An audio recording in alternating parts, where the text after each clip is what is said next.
Alright everybody, we are here for a style of video I think we've only done once on the channel. It's where we take a theme or a run in our collection and kind of highlight it. So we did this once with my OG run of Justice League. So if you want to see my progress on getting 1 through 200 on the Justice League, feel free to check that out. I might leave a link in the description. And that run, I've got number 2. And I think I've got 199 maybe, so something like that. It's kind of funny. We've almost bookended it. Today we're going to be looking at Joshua Middleton variants. He's had a long career doing variants, but he struck it pretty big, I would say, with his Batgirl variants a few years back. I don't know what he's working on now. I haven't added a Middleton to the collection in a long while, but the way that I have my list broken down, I've got it, we'll start with his Martian Manhunter run, then his Aquaman run, then his Wonder Woman, and then finally his Batgirl. Alright, so I only have 3 of the Martian Manhunter run. I'm not sure how many he did. I'm pretty sure I'm missing a few. This is probably my favorite cover. For each of these, I'm just starting with the latest issue and then working my way down. So this is Martian Manhunter 12, which should be pretty close to the end of that run, if not the end. Next up is 11. I'm not a huge fan of how he drew, what is his name? Johns. The Martian Manhunter himself, you know. Never actually got to read a Martian Manhunter story. The reason I think Martian Manhunter is so cool is from one of the cartoons back in the day. My uncle would watch it, and he just always intrigued me a lot from the cartoon. But as an adult buying comics, I haven't actually ran across. And you know, Martian Manhunter only has about 2 solo runs. It's kind of weird. Alright, next up is Aquaman, which I'm pretty sure I have more than these. I only have 4 right now. We're going through and cataloging our collection, so I may find more hidden in some trove. But I actually think he does an amazing Aquaman. His Aquaman run is actually probably my favorite that he does as a whole. Not Aquaman as a whole. Aquaman 51, for example. This is a great Aquaman cover in my opinion. It's one of the best Aquaman covers that I've ever seen. I think he does the character very well. That is just my opinion.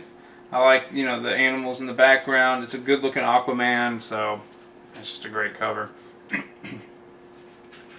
Here's another take on Aquaman. What does he call himself? The King of the Sea? King of the Ocean?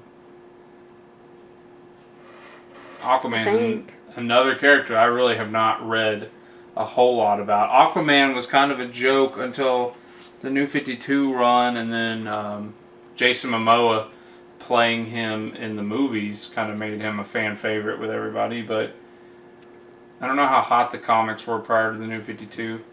And then of course Middleton's run on all of these are Rebirth, by the way. I don't know if the Martian Manhunter is under the tagline Rebirth, but Aquaman, Wonder Woman, and I really like that cover. That is the cover. That's the second Middleton cover we bought. Mm-hmm. We caught up Gamers Haven, and they had one. All right, this is Aquaman 36. Interesting use of color, angles, and poses. This is probably the most unique Aquaman one he's done. I like it. I mean, I assume that's like blood in the water, you know, cute little Parkway Drive.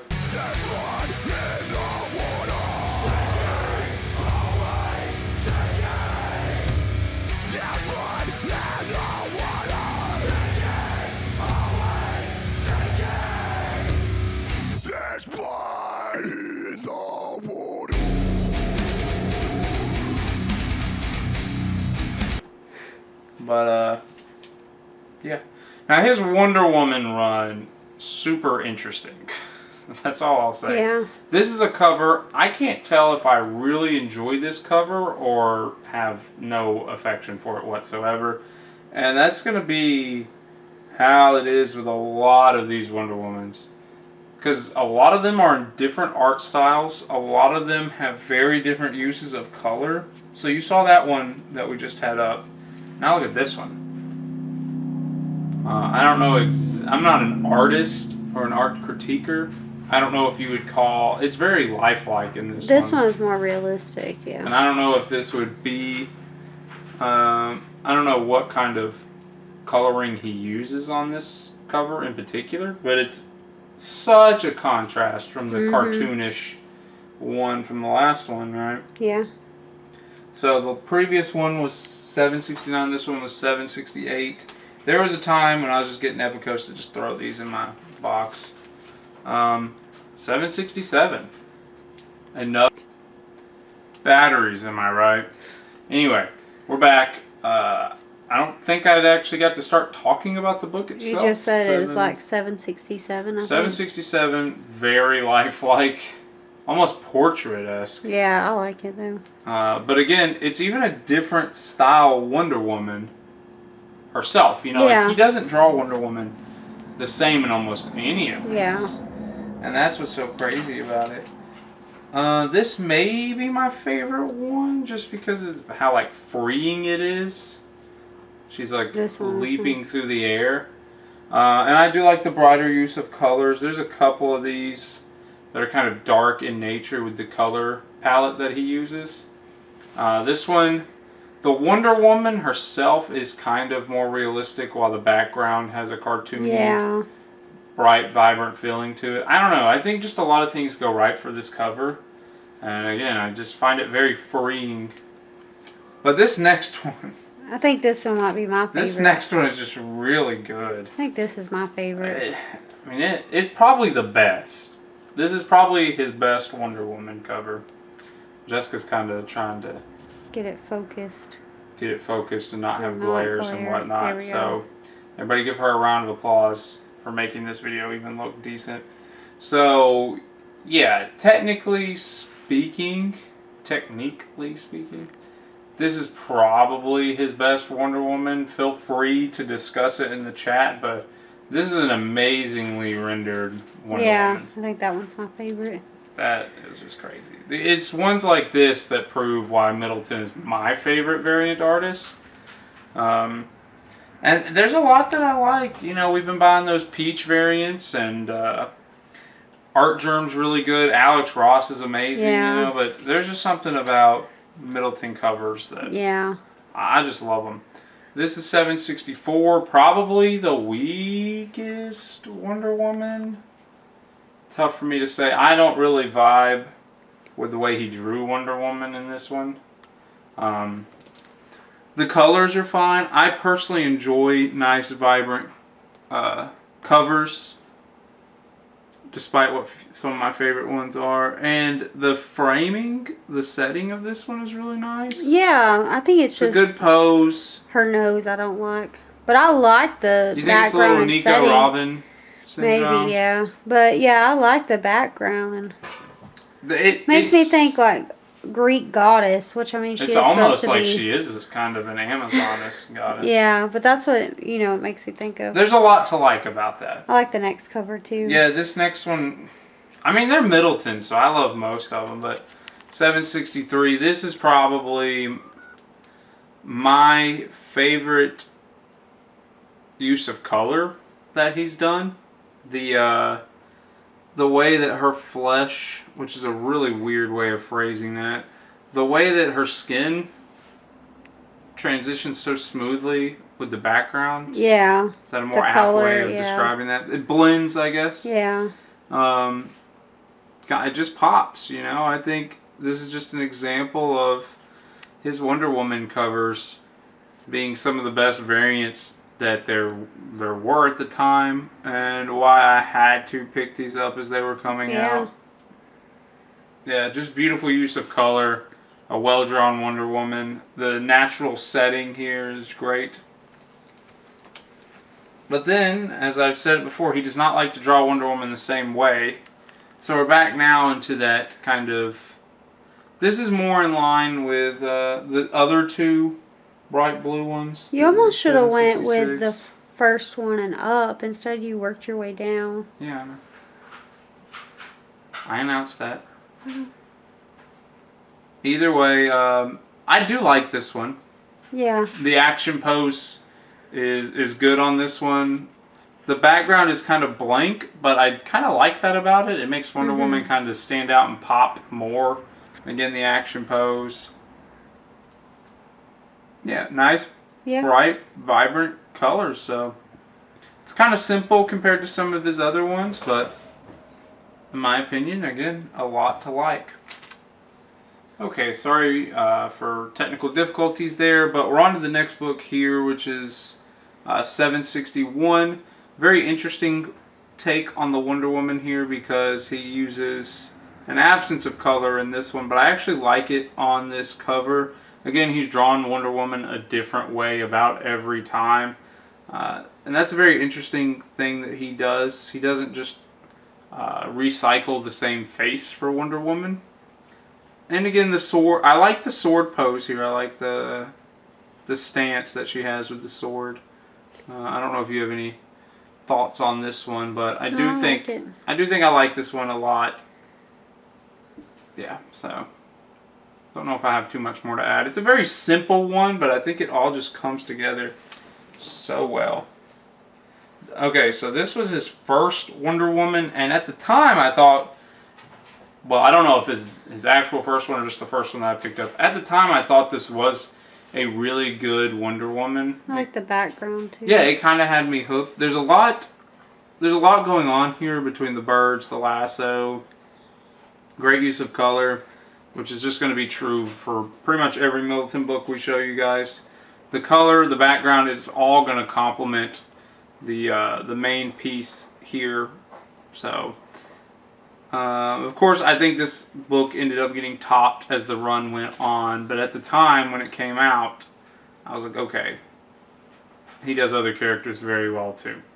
So, yeah, that's his run on Wonder Woman that I own. I don't know, man. That's so tough when you start talking top to bottom. Yeah. What was his best run? Because, believe it or not, Batgirl is not my favorite that he did top to bottom. Even if it does contain my favorite cover. Alright, so first up is Batgirl 38.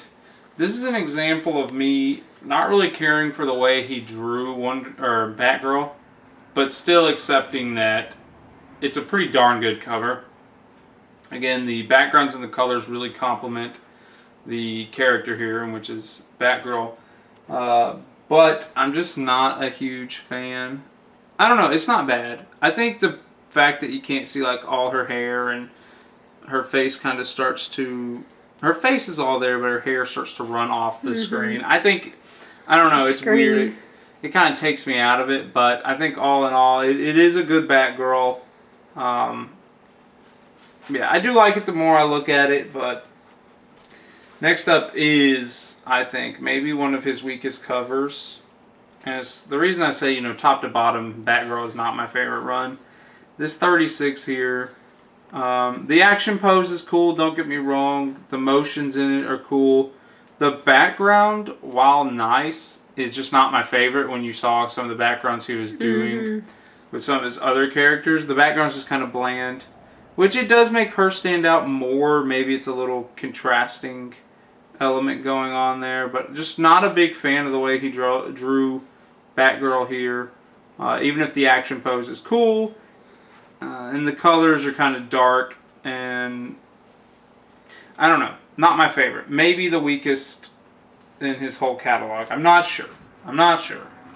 Next up is Batgirl 30. Which I do think this one kind of improves. The Batgirl is drawn a lot better, even if I don't necessarily like this rendition of her.